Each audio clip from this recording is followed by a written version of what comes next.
बुधोडा ग्रामपंचायतीतील मृत्यू नोंदीमध्ये मोठा गैरकारभार उघडकीस। औसा तहसीलदारांनी दिलेला मृत्यू प्रमाणपत्राचा आदेश रद्द करण्यात आला असून ग्रामपंचायतीने दिलेल्या 5 मृत्यू नोंदी सरळ रद्द करण्यात आल्या आहेत। यात सर्वात गंभीर म्हणजे इंदिरा गुंडाचामे या महिलेचा मृत्यूची नोंद 1996 ला झालेली असताना ती ग्रामपंचायतीत कधीच केली नव्हती, परंतु पैसे घेऊन नकली प्रमाणपत्र दिल्याचा आरोप ग्रामसेवकांवर होत आहे। बुधोडा ग्रामपंचायतीतील 5 मृत्यू नोंदी रद्द होण्याने ग्रामपंचायतीतील गैरव्यवहारांचा पुन्हा एकदा पर्दाफाश झालाय। औसा तहसीलदारांनी दिलेला मृत्यू प्रमाणपत्राचा आदेश तपासानंतर पूर्णपणे अमान्य ठरवत रद्द केला। या 5 नोंदींपैकी सर्वात गंभीर बाब म्हणजे इंदिरा गुंडाचामे या महिलेची नोंद।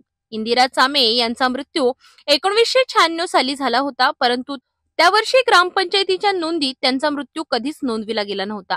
त्यानंतर त्यांच्या जावयाने मृत्यू नोंदीची मागणी केली, परंतु नियमानुसार जावयाला सासूचा मृत्यू प्रमाणपत्र आदेश मिळविण्याचा कोणताही अधिकार नाही, अशी स्पष्ट तरतूद आहे। या प्रकरणाचा तपास करताना असे स्पष्ट झाले की ग्रामसेवकाने पैसे घेऊन जावयाला बनावट प्रमाणपत्र लिहून दिले। तहसील कार्यालयातीलच काही कर्मचाऱ्यांनीही पैसे घेऊन बोगस आदेश तयार केल्याचा संशय। मृत्यू नोंदींसाठी योग्य अर्ज करता येतो, पण प्रमाणपत्राचा आदेश मागण्याचा अधिकार नाही, हे जाणूनही नियम मोडून आदेश देण्यात आले। सदर 5ही मृत्यू नोंदी रद्द करून तहसील प्रशासनाने चौकशी सुरू केली आहे।